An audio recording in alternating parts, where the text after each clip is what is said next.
اسلام کے خلاف اغیار کی جانب سے پروپیگنڈا کیا گیا، سماج اور معاشرے میں اس بات کو عام کیا گیا کہ اسلام نے عورتوں کے اوپر ظلم کیا ہے، حالانکہ حقیقت اور سچائی اس کے برخلاف۔ میرے پیارے بھائیوں، اسلام نے بیٹی کو رحمت قرار دیا ہے۔ یہ بیٹی اسلام کی نظر میں انتہائی رحمت کی چیز ہے۔ اے عائشہ، جس باپ کو، جس ماں کو ان بیٹیوں کے ذریعے آزمایا جاتا ہے، جسے ان بیٹیوں کے ذریعے آزمائش میں مبتلا کیا جاتا ہے، اگر آپ پہلی مرتبہ ہمارے چینل پر تشریف لائے ہیں کرتے ہیں، پلیز سبسکرائب کر لیجئے۔ اسلام کے خلاف اغیار کی جانب سے پروپیگنڈا کیا گیا، سماج اور معاشرے میں اس بات کو عام کیا گیا کہ اسلام نے عورتوں کے اوپر ظلم کیا ہے، اسلام نے عورتوں کے اوپر اتیاچار کیا ہے، اسلام نے عورتوں کو گھروں میں رہنے کا حکم دے کر کے ان کے اوپر زیادتی کی ہے، ان کے حقوق کو اسلام نے چھینا ہے، حالانکہ حقیقت اور سچائی اس کے برخلاف۔ ہم اور آپ جب غور کریں گے تو ہمیں پتہ چلے گا کہ اسلام نے عورتوں کو مقام دیا ہے، اسلام نے عورتوں کی عزت کی ہے، اسلام نے عورتوں کے مقام و مرتبے کو اونچا کیا ہے۔ چلیے، اسلام سے پہلے اس زمانے میں عورتوں اور بیٹیوں کی حالت کیا ہوا کرتی تھی، ہم ذرا سا اس کو دیکھ لیتے ہیں۔ اللہ رب العالمین قرآن میں ارشاد فرماتا ہے، وَإِذَا بُشِّرَ أَحَدُهُمْ بِالْأُنثَىٰ ظَلَّ وَجْهُهُ مُسْوَدًّا وَهُوَ كَظِيمٌ يَتَوَارَىٰ مِنَ الْقَوْمِ مِنْ سُوءِ مَا بُشِّرَ بِهِ أَيُمْسِكُهُ عَلَىٰ هُونٍ أَمْ يَدُسُّهُ فِي التُّرَابِ۔ اللہ کہتا ہے، زمانے جاہلیت میں، اسلام کے آنے سے پہلے جب زمانے جاہلیت میں عرب کو بیٹی کی پیدائش کی خبر سنائی جاتی تھی، عرب کے پاس قبیلے ایسے تھے، وَإِذَا بُشِّرَ أَحَدُهُمْ بِالْأُنثَىٰ ظَلَّ وَجْهُهُ مُسْوَدًّا وَهُوَ كَظِيمٌ۔ اس باپ کا چہرہ کالا ہو جایا کرتا تھا، اس باپ کا چہرہ سیاہ ہو جایا کرتا تھا۔ يَتَوَارَىٰ مِنَ الْقَوْمِ مِنْ سُوءِ مَا بُشِّرَ بِهِ، وہ لوگوں کے سامنے سے چھپ چھپ کر کے جایا کرتا تھا، لوگوں سے اپنے چہروں کو چھپایا کرتا تھا، اور اس آدمی کے پاس صرف دو ہی آپشن رہا کرتے تھے، أَيُمْسِكُهُ عَلَىٰ هُونٍ أَمْ يَدُسُّهُ فِي التُّرَابِ۔ اس کے پاس صرف دو ہی آپشن رہتے تھے، یا تو اس باپ کے اوپر یہ ذمہ داری ہوتی تھی اور اس باپ کے ساتھ یہ آپشن رہا کرتا تھا، یا تو اپنی بیٹی کو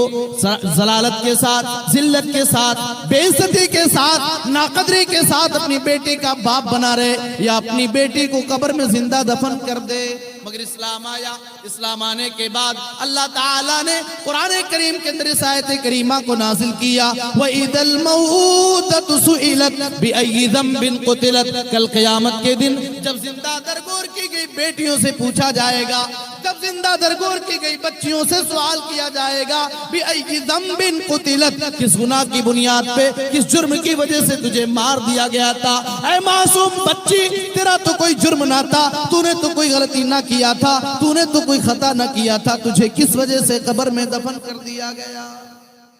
میرے پیارے بھائیوں، آپ اور آگے بڑھو، نبی اکرم جناب محمد رسول اللہ صلی اللہ علیہ وسلم کے آنے سے پہلے عورتوں کے ساتھ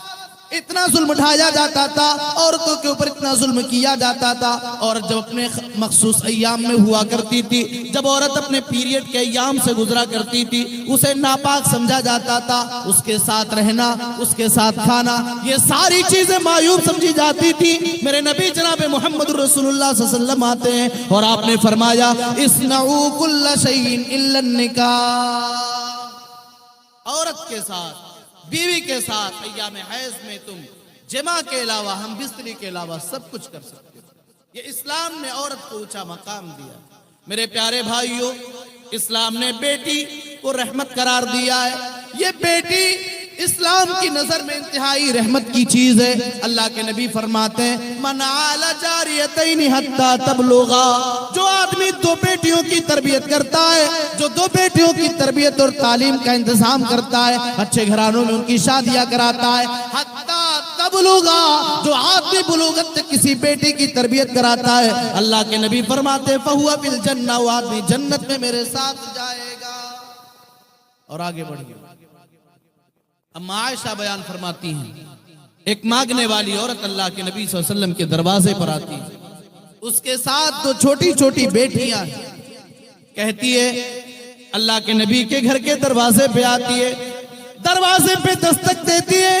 کھانے اور پینے کے لیے کسی چیز کا مطالبہ کرتی ہے، مگر کھانے کے لیے اللہ کے نبی کے گھر میں کوئی چیز موجود نہیں ہے۔ اما عائشہ نے اسے ایک کھجور دیا، اس عورت نے اس ایک کھجور کو دو حصوں میں بانٹ دیا، آدھا اپنی ایک بیٹی کو دے دیا، آدھا دوسری بیٹی کو دے دیا۔ اما عائشہ پورا واقعہ اپنی نگاہوں کے سامنے دیکھ رہی ہیں۔ اللہ کے نبی صلی اللہ علیہ وسلم جب آتے ہیں، آنے کے بعد اما عائشہ نبی اکرم سے بیان فرماتی ہیں، اے اللہ کے نبی، آپ کے دروازے پہ ایک مانگنے والی عورت آئی تھی، اس کے ساتھ دو چھوٹی چھوٹی بیٹیاں تھیں۔ اے اللہ کے نبی، میں نے اس عورت کو ایک کھجور دیا، اس عورت نے اس کھجور کو دو حصوں میں بانٹ دیا، آدھا ایک بیٹی کو دے دیا، آدھا دوسری بیٹی کو دے دیا،